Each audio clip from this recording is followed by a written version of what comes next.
La última década del siglo XIX había traído a Veracruz un aire de modernidad engañosa.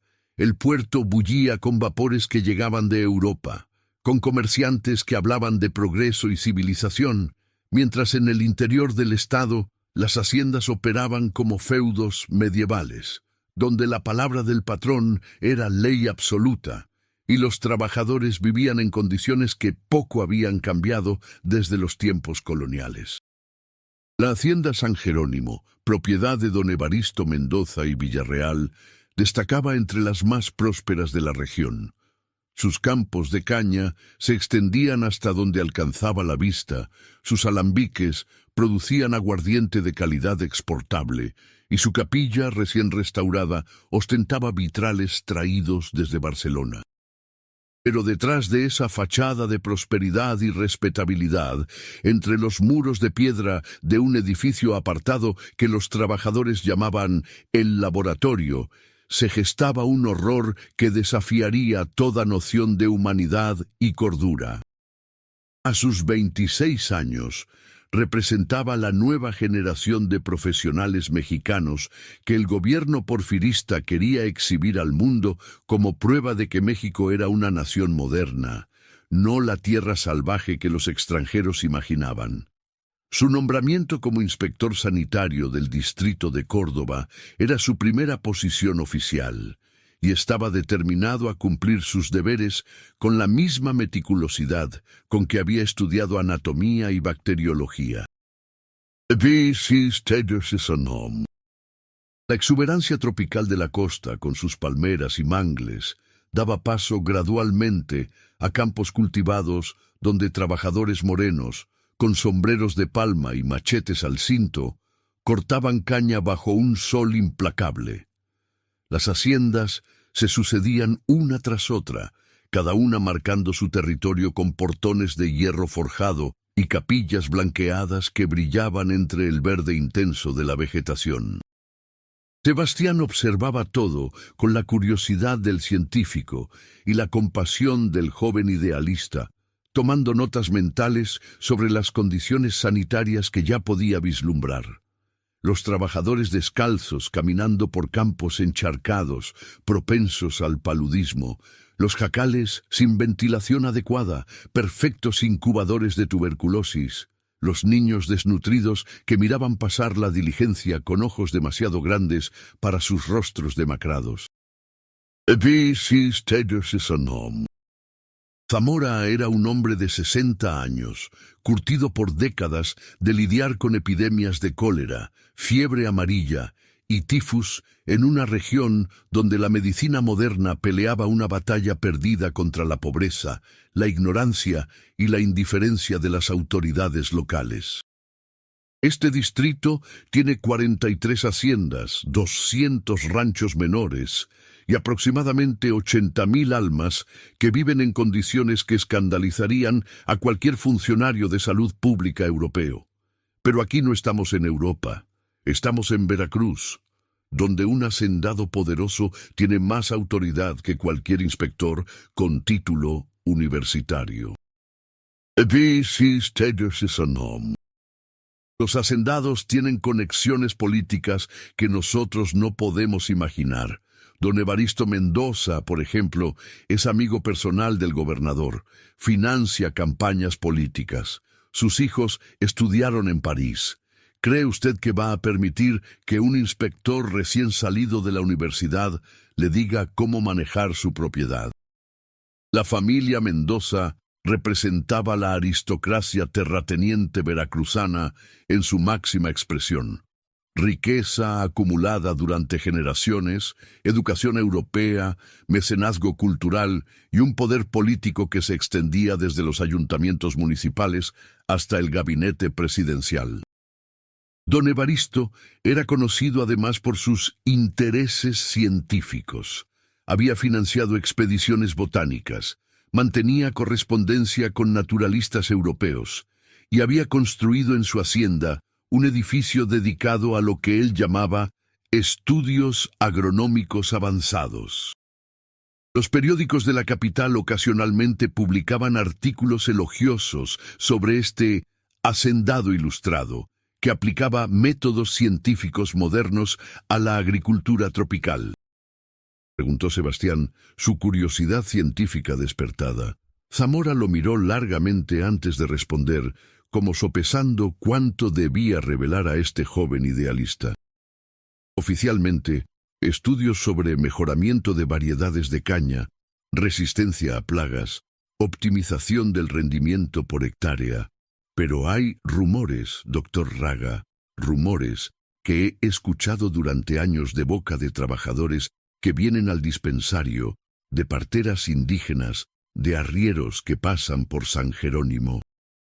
Rumores sobre mujeres que desaparecen en ese edificio, sobre niños que nacen con deformidades terribles, sobre gritos que se escuchan en la noche. Pero son solo rumores, ¿entiende?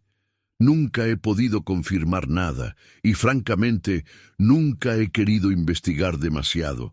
Un hombre aprende a sobrevivir en este trabajo conociendo cuáles puertas es mejor no abrir. Visitó haciendas menores, inspeccionó condiciones sanitarias que variaban de deplorables a apenas tolerables. Vacunó contra la viruela a cientos de niños, trató casos de disentería y paludismo, y llenó cuadernos con observaciones detalladas. En cada lugar, discretamente, preguntaba sobre la hacienda San Jerónimo y sobre don Evaristo. Las respuestas eran consistentemente evasivas. Los trabajadores desviaban la mirada, cambiaban de tema, murmuraban que ellos no sabían nada de esas cosas. Pero un patrón emergía claramente. La hacienda San Jerónimo era un lugar del que la gente no quería hablar. Cuando Sebastián mencionó casualmente que pronto visitaría San Jerónimo, el cantinero dejó de limpiar vasos y lo miró con una mezcla de lástima y advertencia. El cantinero se acercó, y en un susurro que apenas se escuchaba sobre el ruido de la lluvia en el techo de teja, comenzó a hablar. Mi hermana trabajó allí, en la casa grande, como sirvienta. Era una muchacha bonita, fuerte, saludable. Don Evaristo la notó. A los 3 meses estaba encerrada en el edificio de piedra. Yo intenté sacarla, fui a reclamar, amenacé con ir a las autoridades. Los capataces me dieron una paliza que casi me mata y me dijeron que si volvía a aparecer por allí, encontrarían mi cuerpo en algún cañaveral. 6 meses después, mi hermana apareció en la puerta de nuestra casa, de madrugada, descalza, con la ropa rasgada, temblando como hoja en vendaval. Tenía marcas en las muñecas como de cadenas y su vientre había estado embarazado, doctor. Se veía claramente que había dado a luz hacía poco, pero no traía ningún bebé con ella. Cuando le pregunté dónde estaba la criatura, se puso a gritar como demente, diciendo que eso no era un bebé, que eso no debía existir, que don Evaristo era el diablo haciendo el trabajo de Dios al revés. Nunca pude sacarle más información. 3 semanas después se ahorcó en el corral. Tenía 19 años. La pobreza hace a la gente desesperada, doctor, y la desesperación hace que vendan hasta sus propias hijas si el precio es suficiente. Los rumores dicen que don Evaristo está haciendo experimentos, como los que hacen los científicos europeos con animales, pero con personas. Dicen que está tratando de crear algún tipo de raza superior o de demostrar alguna teoría loca sobre herencia y mejoramiento. Dicen que los bebés que nacen allí son monstruos y los que no mueren son mantenidos encerrados como especímenes de museo. Pero como le dije, son rumores. Nadie ha visto el interior de ese edificio y vivido para contarlo, excepto las pobres mujeres que don Evaristo eventualmente libera cuando ya no le sirven, y esas están demasiado traumatizadas o demasiado compradas para hablar. Su mente científica luchaba contra las implicaciones de lo que había escuchado. ¿Experimentos de crianza selectiva en humanos? Era una idea que circulaba en ciertos círculos académicos europeos, inspirada por las teorías de Darwin sobre selección natural y los trabajos de Galton sobre eugenesia. Sebastián había leído algunos de esos tratados durante sus estudios, discusiones teóricas sobre cómo la humanidad podría mejorarse, aplicando los mismos principios que los granjeros usaban para criar ganado o cultivar mejores variedades de trigo. Pero eran solo especulaciones filosóficas, debates académicos sobre posibilidades futuras. La idea de que alguien realmente estuviera llevando a cabo tales experimentos y de manera clandestina en una hacienda veracruzana parecía demasiado grotesca para ser real. Como médico, como científico, pero sobre todo como ser humano, Sebastián sintió que tenía la obligación moral de investigar. No podía simplemente hacer una inspección superficial y mirar hacia otro lado, no importaba cuán políticamente conveniente fuera esa opción. Yo también fui joven una vez, también creí que podía cambiar las cosas, pero necesito que entienda la realidad política de la situación. Don Evaristo Mendoza no es un hacendado cualquiera, es amigo personal del general Díaz. Sus hijos son diplomáticos, senadores, hombres de influencia en la capital. Si usted va allá con acusaciones basadas en rumores de cantina, lo único que logrará es arruinar su propia carrera antes de que realmente comience. Lo transferirán a algún pueblo olvidado en las montañas de Oaxaca o simplemente lo despedirán con algún pretexto administrativo. Y San Jerónimo seguirá exactamente como está, pero usted ya no estará en posición de ayudar a nadie. Haga su inspección, pero documente todo meticulosamente. Si encuentra evidencia real, no rumores, sino evidencia física documentable, entonces tendremos algo con qué trabajar. Fotografías, si es posible, testimonios escritos y firmados, registros médicos. Algo que no pueda ser fácilmente descartado o explicado. Las acusaciones vagas contra un hombre poderoso no llevan a ninguna parte, doctor. Pero la evidencia sólida, bien documentada, eso es otra cosa. Eso puede crear un escándalo que ni siquiera las conexiones de Mendoza puedan contener, especialmente si llega a los periódicos de la Ciudad de México.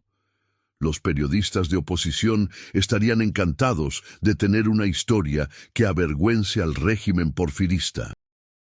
Pasó los siguientes días preparándose meticulosamente para la inspección. Consiguió una cámara fotográfica prestada del único fotógrafo de Córdoba. Preparó formularios detallados para documentar condiciones sanitarias. Estudió todo lo que pudo encontrar sobre eugenesia y experimentos de crianza selectiva para saber qué buscar, y escribió cartas a colegas en la Ciudad de México informándoles de sus planes, una precaución que Zamora sugirió por si algo le sucediera. La carta invitaba a Sebastián a pasar varios días en la hacienda para realizar una inspección exhaustiva, ofreciendo alojamiento en la casa grande y acceso completo a todas las instalaciones. El tono era de perfecta hospitalidad, pero a Sebastián le pareció detectar una nota de condescendencia, como si don Evaristo estuviera seguro de que este joven inspector no representaba ninguna amenaza real. Sebastián alquiló un caballo y emprendió el viaje de 3 horas desde Córdoba hasta San Jerónimo, siguiendo un camino de tierra que serpenteaba entre cañaverales y ocasionales bosques de árboles tropicales. A medida que se acercaba a la hacienda, el paisaje se volvía cada vez más ordenado y próspero. Los campos estaban bien mantenidos, los sistemas de irrigación mostraban ingeniería avanzada, las cercas estaban en perfecto estado. Todo sugería una operación eficiente y moderna, exactamente el tipo de hacienda modelo que el gobierno porfirista quería exhibir como ejemplo del progreso mexicano. Un guardián abrió el portón al reconocer a Sebastián como el visitante esperado, y lo dirigió por un camino arbolado de casi 1 kilómetro que llevaba a la casa grande. A ambos lados, Sebastián podía ver las viviendas de los trabajadores. No eran los miserables jacales de barro y paja que había visto en otras haciendas, sino construcciones sólidas de adobe, con techos de teja, ventanas con contraventanas, pequeños huertos familiares. Niños jugaban en los patios, gallinas picoteaban en la tierra, ropa limpia colgaba en tendederos. Era una escena de normalidad casi idílica, que hacía difícil creer los rumores oscuros que había escuchado. Don Evaristo Mendoza lo recibió personalmente en el pórtico, un hombre de aproximadamente 50 años, alto y delgado, con cabello gris perfectamente peinado, bigote cuidadosamente recortado al estilo francés, vestido con un traje de lino blanco impecable, a pesar del calor. Sus ojos eran de un azul pálido inusual, inteligentes y penetrantes, que estudiaron a Sebastián con la misma intensidad con que un entomólogo podría estudiar un nuevo espécimen de insecto. Soy un firme creyente en la transparencia y en el valor de la supervisión gubernamental, especialmente cuando esa supervisión es ejercida por profesionales competentes. Sebastián aceptó la hospitalidad con cortesía profesional y durante el almuerzo en el comedor principal de la Casa Grande mantuvo una conversación que abarcó desde las últimas teorías médicas europeas hasta la situación política en la capital, desde los avances en agricultura científica hasta las perspectivas económicas de la industria azucarera. Don Evaristo demostró ser un hombre culto y bien informado, con opiniones articuladas sobre prácticamente cualquier tema. Citaba a Darwin y Spencer, discutía las teorías de Pasteur sobre microorganismos, opinaba sobre la arquitectura parisina y la literatura rusa. Era exactamente el tipo de interlocutor intelectual que Sebastián habría disfrutado en otras circunstancias. Mendel, por supuesto, aunque sus trabajos sobre herencia en plantas de guisantes recién están empezando a ser apreciados. Galton y sus fascinantes estudios sobre genealogía y capacidad hereditaria. Los trabajos de Weismann sobre continuidad del plasma germinal. Soy particularmente aficionado a las ciencias naturales y a la comprensión de las leyes que gobiernan la herencia y la variación. Es, podría decirse, mi pasión intelectual principal. Me gustaría incluirlas en mi inspección, si no tiene inconveniente. Sin embargo, y aquí hizo una pausa significativa, le pediría que mantenga cierta discreción sobre lo que vea. Mi investigación aún no está lista para publicación, y en el campo de la ciencia, como usted sabe, el plagio y el robo de ideas son riesgos constantes. Prefiero mantener mi trabajo confidencial hasta que esté listo para presentarlo formalmente a la comunidad científica internacional.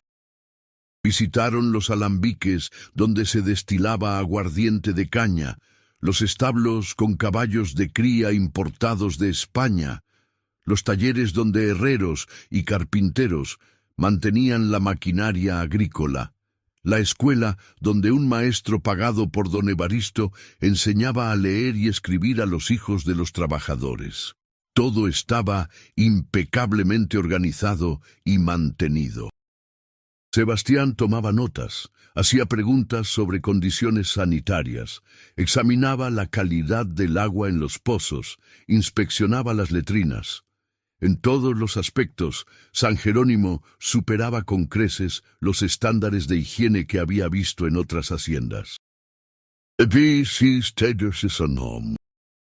Cuando preguntaba sobre el edificio de piedra, don Evaristo desviaba elegantemente la conversación, prometiendo mostrárselo más tarde, cuando hayamos completado el resto de la inspección. Todo en el diseño sugería una construcción destinada a mantener algo adentro, o a mantener a curiosos afuera. Don Evaristo sacó un manojo de llaves de su bolsillo y abrió la puerta con movimientos deliberados. Pero le pido que lo observe con la mente de un científico, no con los prejuicios de un moralista. La ciencia a menudo requiere que trascendamos las limitaciones del sentimentalismo para alcanzar verdades más profundas sobre la naturaleza humana y las posibilidades de nuestro mejoramiento como especie. La planta baja consistía en una serie de habitaciones que don Evaristo llamaba laboratorios, mesas de examinación médica, estantes con frascos de preservación conteniendo órganos y tejidos, armarios con instrumentos quirúrgicos y las paredes cubiertas con gráficos genealógicos que rastreaban linajes como si fueran árboles familiares de ganado de cría. Había registros meticulosos en cuadernos, fotografías de bebés y niños con diversas deformidades, mediciones antropométricas documentadas con precisión obsesiva. En otras, había cunas donde bebés y niños pequeños con obvias deformidades físicas lloraban o se mecían en silencio. Algunos tenían cabezas desproporcionadamente grandes o pequeñas, otros tenían extremidades atrofiadas o duplicadas. Algunos mostraban rasgos faciales tan distorsionados que apenas parecían humanos. El olor era abrumador. Excrementos, sudor, enfermedad, y por debajo de todo eso, el olor metálico de la desesperación y el sufrimiento. 15 años, seleccionando a las mujeres más fuertes, cruzándolas con los hombres más robustos, documentando cada resultado, cada variación genética. Al principio, los resultados fueron decepcionantes. Demasiadas malformaciones, demasiadas muertes neonatales. Pero he estado refinando el proceso, llevando registros meticulosos, eliminando las líneas defectuosas y promoviendo las prometedoras. La clave, como Mendel demostró con sus guisantes, es entender las leyes de la herencia, identificar los rasgos dominantes y recesivos, controlar cuidadosamente qué características se transmiten a la siguiente generación. Mire a su alrededor, doctor. Los pobres, los ignorantes, los degenerados, se reproducen sin control, transmitiendo debilidad y estupidez a generaciones futuras. Mientras tanto, las personas de calidad, los educados, los de constitución superior, tienen menos hijos. Darwin nos mostró que la selección natural elimina a los inadaptados, pero la civilización moderna ha interrumpido ese proceso. Permitimos que los débiles sobrevivan y se multipliquen. Alguien debe tomar el control de nuestro destino evolutivo. Alguien debe aplicar el rigor científico al mejoramiento de la especie humana. ¿Y quién mejor que aquellos con los recursos, la educación y la voluntad de hacer lo que es necesario, sin importar cuán desagradable sea? Son sacrificios necesarios en el altar del progreso humano. Al gobernador, que es mi compadre y socio en varios negocios, al juez federal, cuyo hijo estudia en Francia gracias a una beca que yo financio, a los periódicos que dependen de la publicidad de empresas que yo controlo. Doctor Raga, admiro su idealismo, de verdad lo admiro, pero es peligrosamente ingenuo sobre cómo funciona realmente el poder en este país. Permitirle ver esto fue una cortesía profesional de un hombre de ciencia a otro. Pensé que podría apreciar la elegancia del experimento, la meticulosidad de la documentación, pero veo que sus sensibilidades morales obsoletas no le permiten reconocer la grandeza de lo que he logrado aquí. Un joven médico puede sufrir un accidente tan fácilmente. Bandidos en el camino, fiebre amarilla súbita, una caída desafortunada de su caballo. Estas cosas suceden todo el tiempo en Veracruz. Sería una tragedia, por supuesto, pero las tragedias son parte de la vida. Ahora sugiero que complete su inspección, escribiendo un informe favorable sobre las excelentes condiciones sanitarias de San Jerónimo, recoja sus honorarios y regrese a Córdoba para continuar con sus deberes menos controversiales. Es lo más inteligente que puede hacer. La facilidad con que había discutido el asesinato potencial de Sebastián sugería que ya había tomado medidas similares contra otros que se habían vuelto problemáticos. Don Evaristo podía tener poder en Veracruz, pero la Ciudad de México era más grande, con más actores políticos, más prensa independiente, más posibilidades de que alguien se atreviera a investigar. Era arriesgado, posiblemente suicida, pero la alternativa, vivir sabiendo que tales horrores continuaban y que él no había hecho nada para detenerlos, era moralmente insoportable. Pueden estar seguros de eso. Sebastián alternaba entre repasar mentalmente cada detalle de lo que había visto, tratando de grabar todo en su memoria antes de que el trauma lo borrara, y revisar obsesivamente si había cometido un error fatal al confrontar a don Evaristo tan abiertamente. Quizás debería haber fingido indiferencia, haber pretendido que veía todo como un experimento científico legítimo, para luego denunciarlo desde la seguridad de la distancia. Pero la repulsión inmediata había sido demasiado fuerte para disimular. Sebastián habló durante 2 horas ininterrumpidas, describiendo todo: las celdas, las mujeres embarazadas, aprisionadas, los niños deformados, los registros genealógicos, las palabras de don Evaristo sobre mejoramiento racial y sacrificios necesarios. Zamora escuchó en silencio, su expresión volviéndose cada vez más sombría. Pero lo que describe es sistemático, es planificado, es diabólico. El problema es evidencia, doctor Raga. ¿Tomó fotografías? ¿Obtuvo testimonios firmados? ¿Tiene documentos, registros médicos, algo tangible además de su testimonio ocular? No había tomado fotografías, porque don Evaristo había estado con él todo el tiempo. No había hablado con las mujeres prisioneras porque parecían demasiado traumatizadas para responder. No había robado ningún registro porque no había pensado en la necesidad legal de evidencia física. Había reaccionado como un ser humano horrorizado, no como un investigador metódico.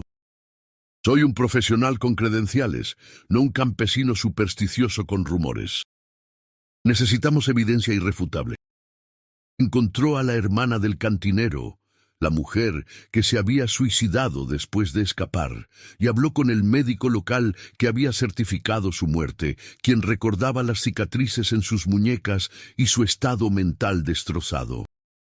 Las familias de las desaparecidas estaban demasiado asustadas o demasiado necesitadas económicamente para cooperar.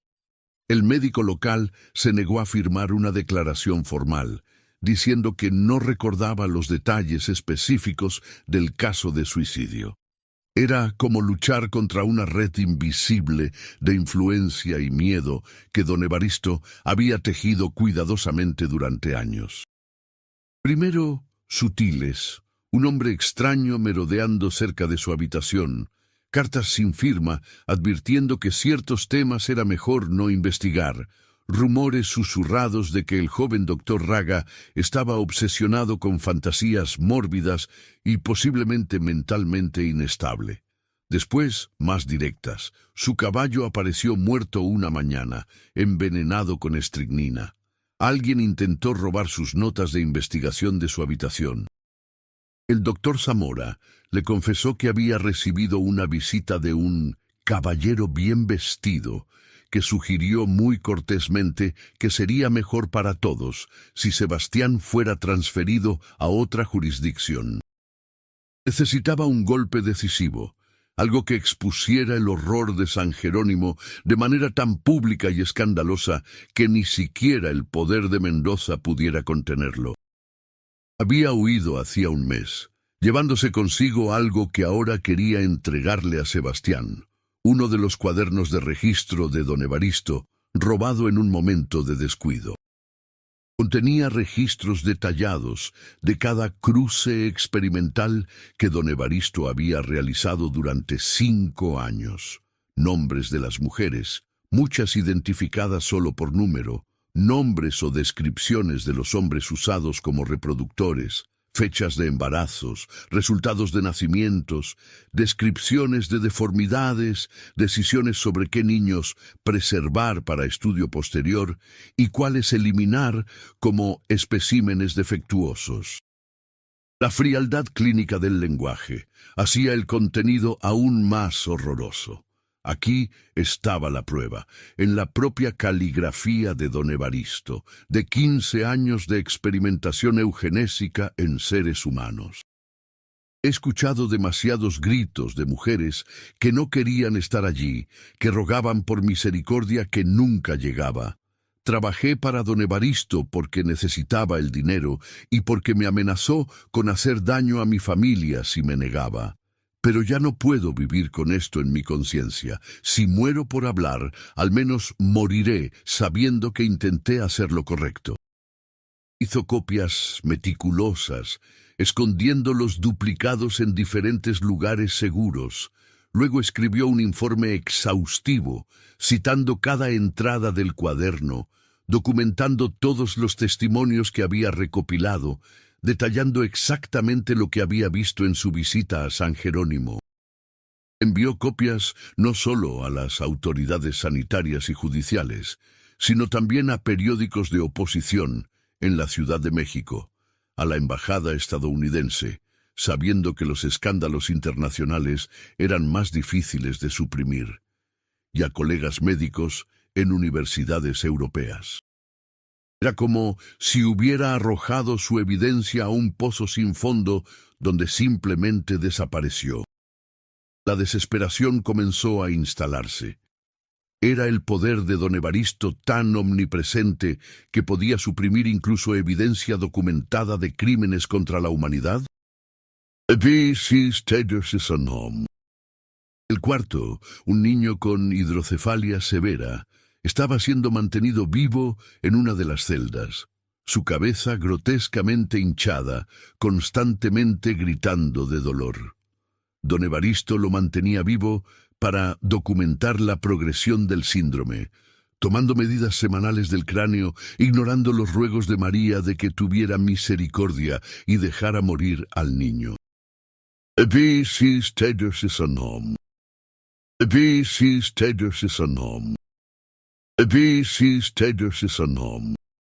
Estaban en silencio, simplemente observando el cuerpo, como si estuvieran custodiándolo o estudiándolo de la misma manera que él los había estudiado a ellos durante sus cortas y miserables vidas. Dejaron también una nota, escrita con caligrafía torpe en una pared del laboratorio, con lo que parecía ser sangre: Dios no perdona lo que los hombres hacen a sus semejantes. Y efectivamente, la familia Mendoza inmediatamente comenzó a controlar la narrativa. La muerte fue reportada oficialmente como resultado de un motín de trabajadores descontentos, sin ninguna mención de los experimentos eugenésicos. El edificio de piedra fue rápidamente limpiado. Los niños sobrevivientes fueron dispersados a orfanatos distantes con instrucciones estrictas de no hablar sobre su origen. Todos los registros y documentos fueron confiscados por la familia. Entrevistó a los trabajadores que no habían huido, grabando testimonios que corroboraban su informe previo. Pero cada vez que intentaba profundizar, se encontraba con puertas cerradas, literalmente y figurativamente. Reconocían que su padre había mantenido un hospital para casos médicos especiales, pero insistían en que era una obra caritativa, un lugar donde niños con deformidades congénitas eran cuidados cuando sus propias familias los abandonaban. Las mujeres, argumentaban, habían sido empleadas como nodrizas y cuidadoras, no prisioneras. Los registros detallados eran simplemente documentación médica apropiada. Todo tenía una explicación racional y benevolente si uno ignoraba los testimonios de los trabajadores y el cuaderno que Josefa había entregado a Sebastián. ¿Dónde están los niños deformados? dispersados a orfanatos, dice la familia Mendoza, por su propio bien. ¿Dónde están los registros incriminatorios? La familia dice que no existen, que usted está malinterpretando notas médicas rutinarias. Tengo el testimonio de un doctor joven contra la palabra de una de las familias más respetadas del Estado. ¿Qué espera que haga? Doctor, necesito algo más sólido. Los niños que habían sido trasladados a orfanatos resultaban imposibles de rastrear.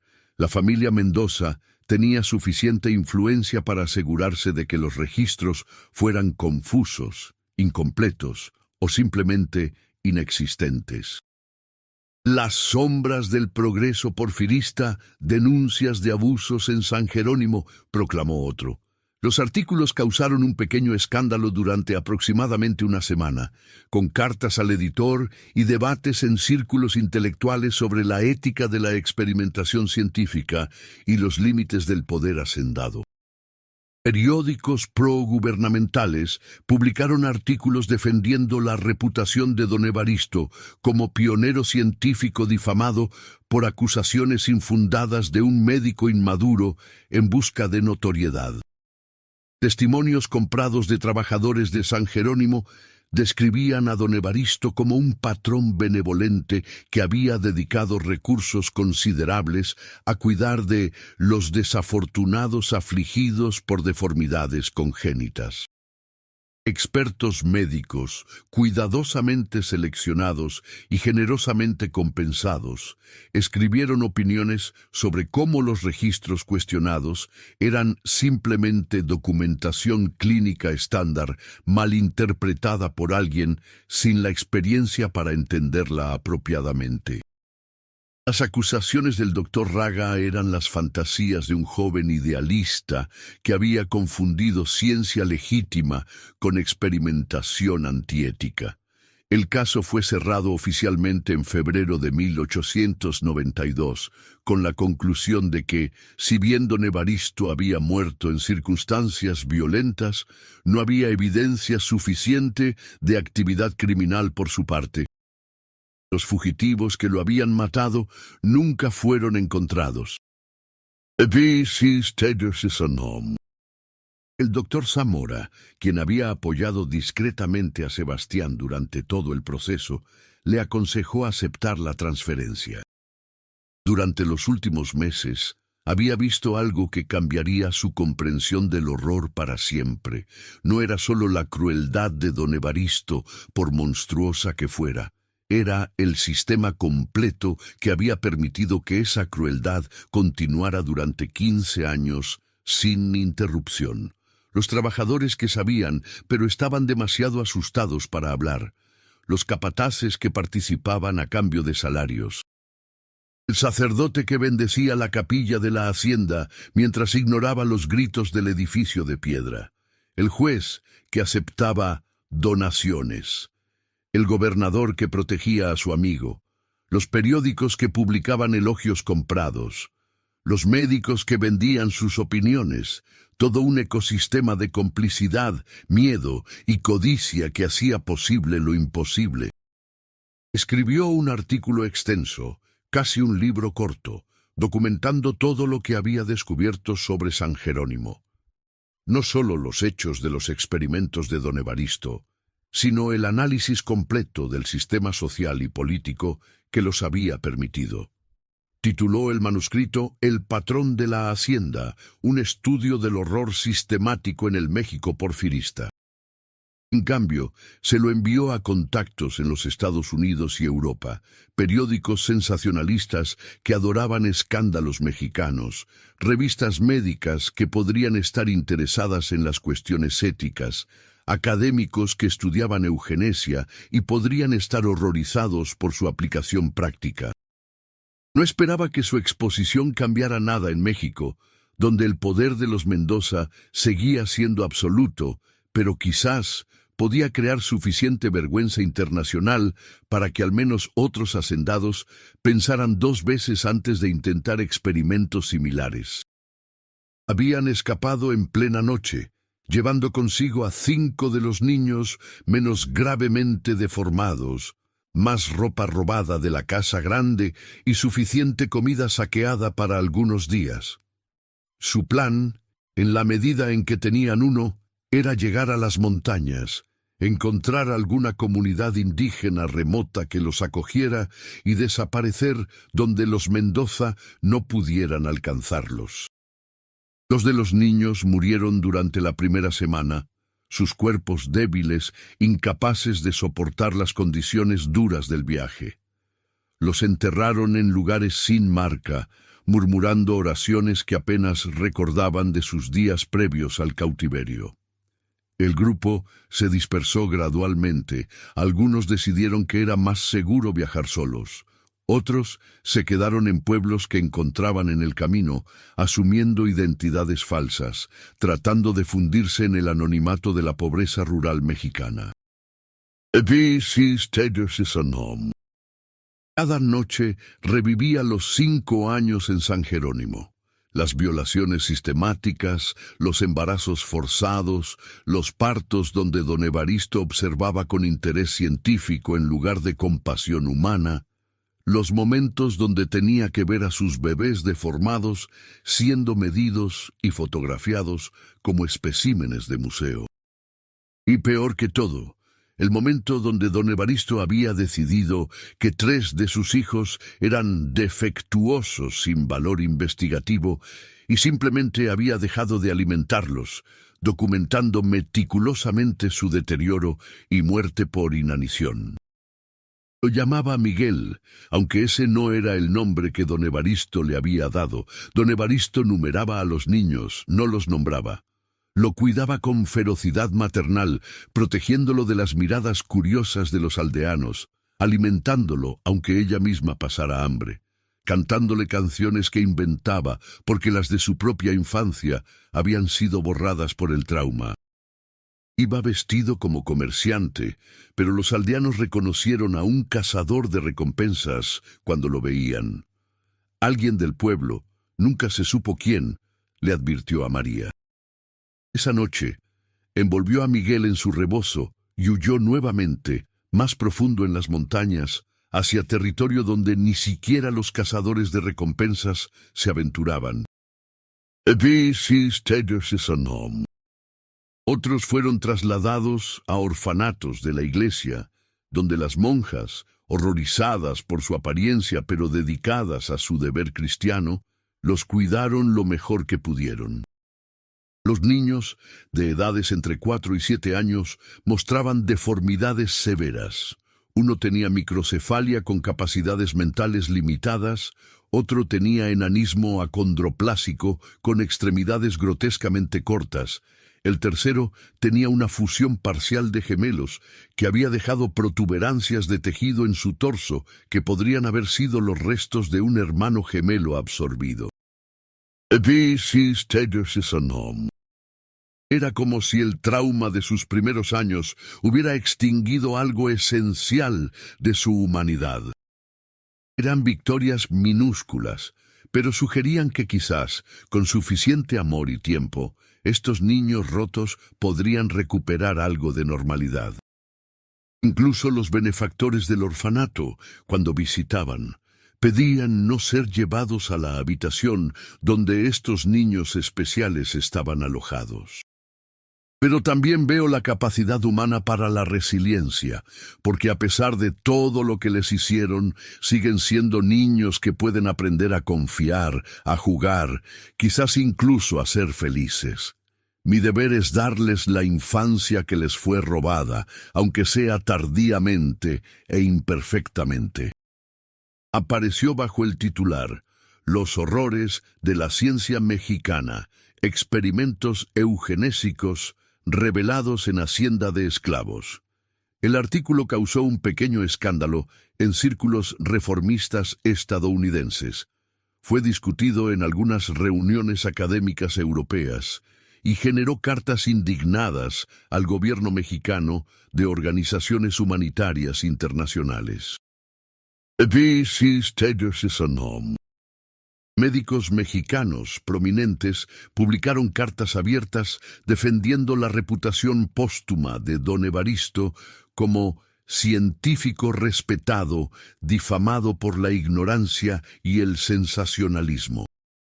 San Jerónimo se convirtió en una nota al pie oscura en la historia de los abusos del porfiriato, mencionada ocasionalmente en tratados académicos sobre eugenesia, pero en gran parte olvidada por el mundo más amplio. Escribió en 1895 a un colega en la capital: aprendí que el horror real no requiere elementos sobrenaturales. Los seres humanos son perfectamente capaces de crear infiernos en la tierra usando solo ciencia, poder y la voluntad de tratar a otros humanos como objetos experimentales. Y aprendí que exponer el horror no es suficiente cuando el sistema que lo permite permanece intacto. Los arrieros que viajaban por la región señalaban el edificio de piedra abandonado de San Jerónimo y contaban versiones cada vez más exageradas de lo que había sucedido allí. Otros afirmaban que don Evaristo había estado poseído por el diablo, que ningún hombre cuerdo podría hacer lo que él hizo. Las explicaciones sobrenaturales eran más fáciles de aceptar que la verdad, que un hombre educado, culto, respetado por la sociedad, había cometido atrocidades durante 15 años simplemente porque tenía el poder para hacerlo y creía que su ciencia lo justificaba.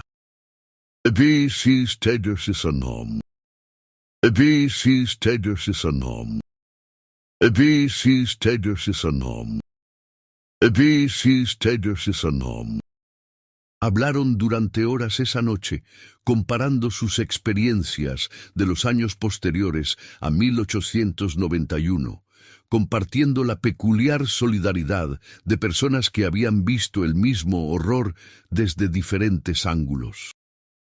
Ya no tenía que preocuparse de que alguien lo reconociera como uno de los experimentos de don Evaristo. Ya no tenía que ver el sufrimiento físico causado por sus malformaciones congénitas. Había muerto pacíficamente en sus brazos, llamándola mamá, y ella lo había enterrado en el pequeño cementerio del pueblo con una cruz simple marcando su tumba. No de la manera que esperaba. Don Evaristo está muerto, pero el sistema que lo permitió sigue funcionando. Otras haciendas probablemente siguen cometiendo abusos, quizás no tan extremos, pero abusos igualmente. El poder sigue protegiendo al poder. La pobreza sigue haciendo a la gente vulnerable. Así que en ese sentido, no cambió nada fundamental. Los pocos que leyeron mi artículo conocen la verdad. Las monjas que cuidan a los niños supervivientes conocen la verdad. No podemos cambiar el pasado y aparentemente no podemos cambiar el sistema presente, pero podemos negarnos a olvidar. Podemos negarnos a dejar que la historia oficial sea la única historia. Eso es algo, aunque sea pequeño. Tuve años con Miguel donde pude ser su madre, no su guardiana asignada. Construí una vida, por modesta que sea. Don Evaristo está muerto y yo sigo viva. Eso también es algo.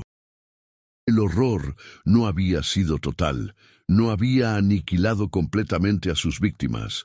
La resistencia humana, la capacidad de reconstruir algo de normalidad, incluso después de trauma extremo, era su propia forma de victoria contra el mal. El cuaderno que Josefa había entregado a Sebastián desapareció en algún punto, posiblemente destruido por las mismas autoridades que lo habían descartado como potencialmente falso. Los niños supervivientes crecieron sin conocer completamente su origen, sabiendo solo que habían sido rescatados de alguna situación terrible que los adultos no querían discutir.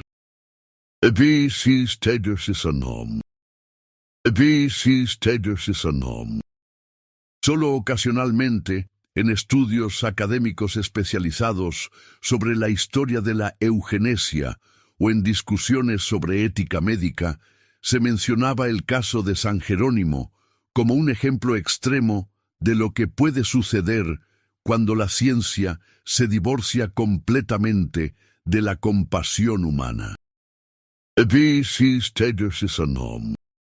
Entre sus papeles personales, sus herederos encontraron un manuscrito extenso titulado Memorias de un inspector sanitario, San Jerónimo y el horror del progreso. Fue donado eventualmente a los archivos médicos de la Universidad Nacional, donde permanece hasta hoy, ocasionalmente consultado por historiadores de la medicina, pero en gran parte desconocido para el público general. La escribana, que apenas podía creer lo que estaba escuchando, preservó la carta cuidadosamente, sin saber qué hacer con ella. Sus relatos, corroborados por el testimonio independiente uno del otro y por fragmentos de evidencia documental que habían sobrevivido, confirmaron que la historia de San Jerónimo no era leyenda urbana ni exageración, sino realidad histórica documentada. Ocasionalmente, un historiador o periodista visita, toma fotografías de la tierra donde el edificio de piedra una vez estuvo. Entrevista a ancianos que quizás escucharon historias de sus abuelos. Pero en su mayoría, San Jerónimo es solo otro lugar en el mapa rural de Veracruz, distinguible de 1000 otros lugares similares, solo por aquellos que conocen su historia secreta.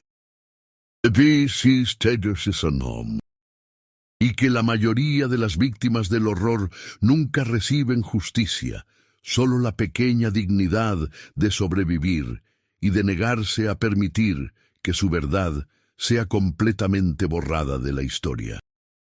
Los niños que nacieron con deformidades terribles, que vivieron sus cortas vidas en dolor y confusión, sin entender por qué existían o por qué estaban siendo constantemente examinados y medidos. Los trabajadores que sabían, pero estaban demasiado asustados para hablar. Todos ellos fueron parte del costo humano real del progreso científico de don Evaristo Mendoza. La hacienda siguió operando bajo nueva gestión. La familia Mendoza conservó su riqueza e influencia. Otros hacendados continuaron abusando de trabajadores con impunidad. El sistema porfirista continuó hasta que fue derrocado no por reforma moral, sino por revolución violenta. El horror de San Jerónimo fue solo un ejemplo entre muchos de cómo el poder absoluto corrompe absolutamente y cómo la sociedad prefiere mirar hacia otro lado en lugar de confrontar verdades incómodas sobre sus propias estructuras de autoridad. Y la tragedia más profunda es cuán a menudo esos aparatos operan abiertamente con el conocimiento implícito de la sociedad, protegidos por estructuras de poder que valoran la estabilidad y la respetabilidad sobre la justicia y la compasión. Los espíritus que persisten son las memorias que no pueden ser completamente enterradas, las verdades que se niegan a permanecer ocultas sin importar cuánto poder se use para suprimirlas, y el conocimiento perpetuo de que el horror que ocurrió allí podría ocurrir nuevamente, en cualquier lugar, en cualquier momento. Cuando las circunstancias correctas convergen, poder sin rendición de cuentas, ideología sin humanidad y silencio sin resistencia. Ambientada en la Hacienda San Jerónimo, Veracruz, México, en 1891, la historia siguió al Dr. Sebastián Raga en su descubrimiento de experimentos eugenésicos clandestinos llevados a cabo por el hacendado don Evaristo Mendoza y el sistema completo de complicidad que permitió tales atrocidades durante 15 años.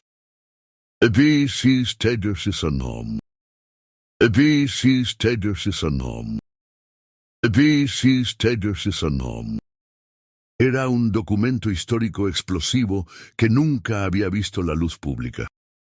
Menciones breves en periódicos de 1892 sobre experimentos controvertidos, que habían sido rápidamente refutados, pero nunca completamente investigados.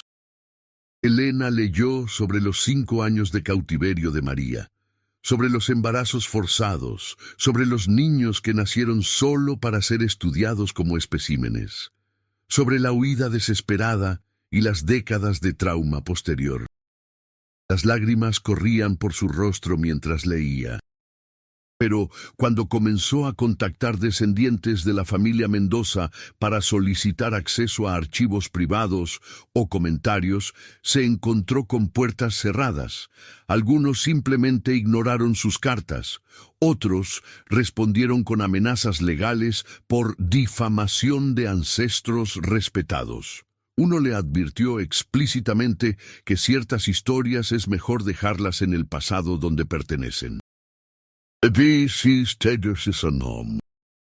Los medios masivos prácticamente ignoraron la publicación, excepto una breve mención en un periódico de izquierda que criticaba los abusos históricos del régimen capitalista. Estudiantes de historia, investigadores de ética médica, activistas de derechos humanos, todos comenzaron a citar el caso como un ejemplo de lo que puede suceder cuando el poder opera sin rendición de cuentas. En uno de esos eventos en la Universidad Nacional, Elena Cortés, ahora profesora respetada de Historia Moderna, dio una conferencia sobre violencia sistemática contra mujeres en la historia mexicana. Dedicó una sección completa a San Jerónimo.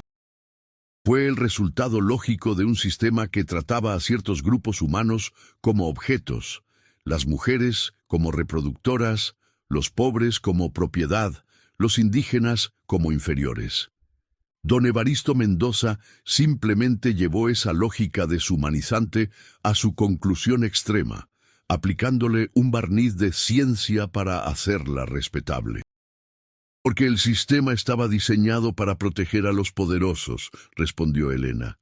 Cada persona que podría haberlo detenido tenía razones para no hacerlo: miedo, interés económico, lealtades políticas, incredulidad o simple indiferencia. El doctor Raga intentó detenerlo y fue efectivamente expulsado de Veracruz. María y las otras mujeres intentaron resistir y fueron encadenadas. Los trabajadores que hablaban eran golpeados o despedidos. El sistema funcionaba perfectamente para mantener el horror operando. Que los seres humanos son perfectamente capaces de crear infiernos en la tierra usando poder, ideología y la voluntad de ver a otros humanos como menos que humanos. Y que nuestra responsabilidad como sobrevivientes de esas historias, como estudiantes de esa historia, es asegurarnos de que esas verdades no sean olvidadas, porque solo recordando podemos esperar prevenir repeticiones.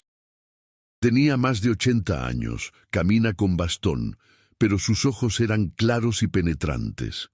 Profesora Cortés, mi nombre es Carmen. Mi madre fue una de las mujeres en San Jerónimo. Nació de uno de esos experimentos.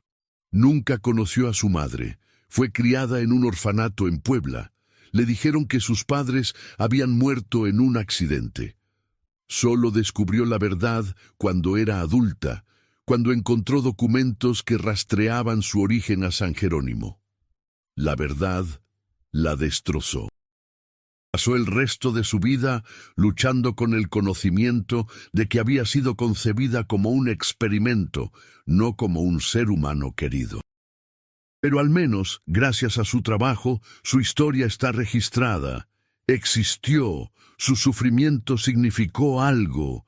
Eso no es justicia, pero es algo. Para que cuando la gente lea sobre San Jerónimo, recuerde que no estamos hablando de números o estadísticas, sino de personas reales, con vidas reales que fueron destruidas. El edificio de piedra donde ocurrieron los horrores fue destruido hace más de un siglo, pero su memoria persiste en documentos de archivo, tesis académicas y ocasionalmente en artículos periodísticos que revisan oscuros capítulos de la historia mexicana.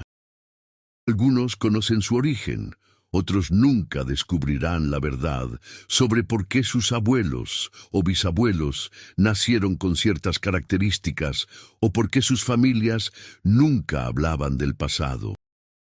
Niegan las acusaciones sobre don Evaristo, las describen como leyendas negras o exageraciones históricas, insisten en que su ancestro fue un progresista incomprendido.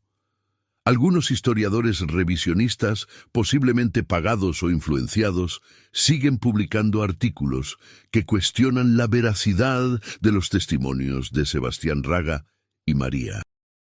En archivos, en testimonios, en documentos que sobrevivieron décadas de intentos de supresión. Y mientras haya personas dispuestas a buscar esa verdad, a estudiarla, a enseñarla, a recordarla, los fantasmas de San Jerónimo no serán olvidados completamente. Fue puramente humano, el horror de un hombre con poder que decidió que otros seres humanos eran objetos experimentales, apoyado por un sistema que valoraba la riqueza y el estatus sobre la justicia y la compasión. Y ese tipo de horror es el más aterrador de todos, porque puede repetirse en cualquier momento, en cualquier lugar, cuando las circunstancias correctas convergen y las personas buenas deciden que es más seguro o conveniente no intervenir. Todos ellos son recordatorios de que la mayor protección contra tal horror no son leyes o instituciones, sino la voluntad individual de cada persona de reconocer la humanidad en otros y de negarse a participar en sistemas que la niegan. Es la carga de conocimiento que llevan aquellos que saben la verdad, el conocimiento de que tal horror es posible, que sistemas completos pueden organizarse para permitirlo, y que la mayoría de las veces el mal no es derrotado por héroes valientes, sino simplemente reemplazado por nuevo mal, o enterrado bajo capas de negación oficial, hasta que alguien, décadas o siglos después, desentierra la verdad y fuerza a la sociedad a confrontar lo que preferiría olvidar. Beisil